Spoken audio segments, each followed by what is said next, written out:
മടുത്തിരിക്കുമ്പോഴും അവരൻ്റെ വേദന കാണുമ്പോൾ തൻ്റെ മടുപ്പ് എല്ലാം മാറ്റിവെക്കുന്ന കർത്താവ്.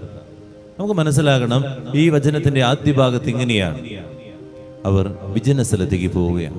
ഒരു ദിവസത്തെ പഠിപ്പും അത് പഠിപ്പിക്കലും അതുപോലെ എല്ലാ പ്രസംഗങ്ങളും കഴിഞ്ഞപ്പോൾ ഒന്ന് വിശ്രമിക്കാമെന്ന് പറഞ്ഞ് കർത്താവ് വിജന സ്ഥലത്തേക്ക് പോവുകയാണ്. ഈ വിജന സ്ഥലത്തേക്ക് പോയി അവിടെ എത്തിയപ്പോഴാണ്, കരയ്ക്കിറങ്ങിയപ്പോഴാണ് ജനക്കൂട്ടം വീണ്ടും വരികയാണ്.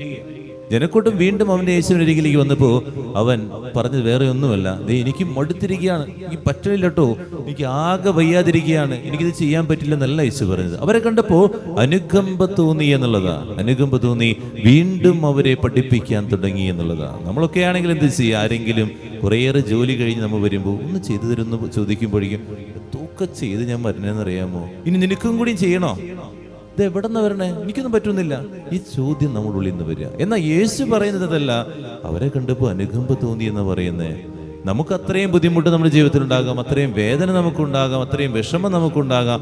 ആ സമയത്ത് അവരുടെ വേദന കേൾക്കുമ്പോൾ, അവരുടെ വേദന കാണുമ്പോൾ നമ്മുടെ വേദന നമ്മൾ മറന്നു പോവുക, അവൻ്റെ കൂടെയാവുക. അങ്ങനെ നമുക്ക് പറ്റുന്നുണ്ടോ എന്നുള്ളതാണ് പലപ്പോഴും നമുക്ക് പറ്റാറില്ല. നമ്മൾ നമ്മുടെ പുണ്യം ഇങ്ങനെ പറഞ്ഞോളൂ, എന്തൊക്കെ നമ്മൾ ചെയ്തു എന്നറിയാമോ, അത് ചെയ്തു, ഇത് ചെയ്തു, ഇനി ഇതും കൂടി ചെയ്യാനോ,